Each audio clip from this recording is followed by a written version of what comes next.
At 7:37 a.m. on a random Monday morning, a tectonic fault line snapped off the coast of Mindanao in the southern Philippines. In seconds, a massive magnitude 7.8 earthquake tore through cities, collapsing buildings and throwing millions into immediate panic.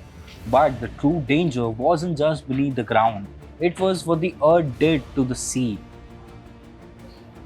Within minutes, the tremor transformed into an invisible energy wave radiating across the Pacific Ocean. This wasn't just a Philippine tragedy, it was a multi nation race against time. From the remote islands of Indonesia to the beaches of Japan, one single seismic event just put five different countries on high alert. To understand the scale of this threat, you have to look at where it started.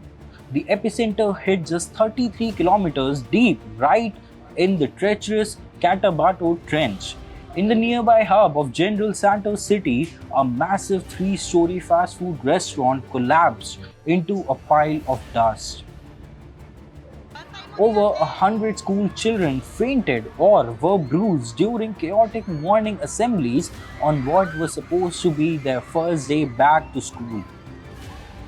At least 15 people lost their lives almost instantly.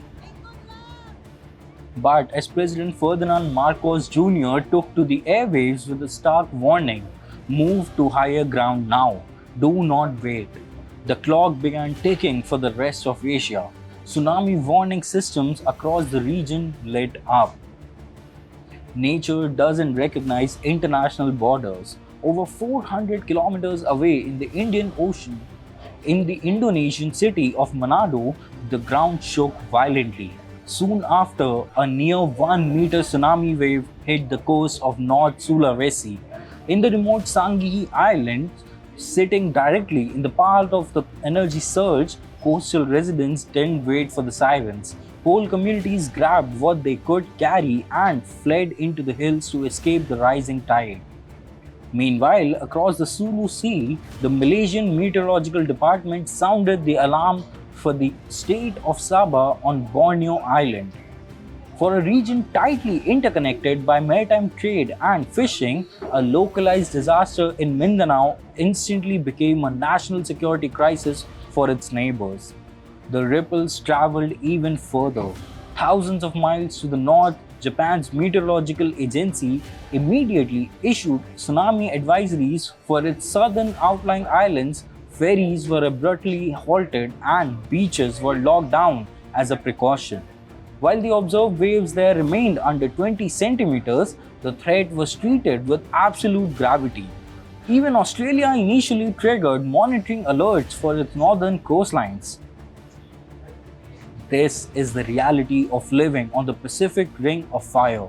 A single shift in the Earth's crust can paralyze maritime operations, trigger mass migrations, and strain emergency infrastructure across thousands of miles of ocean in under an hour.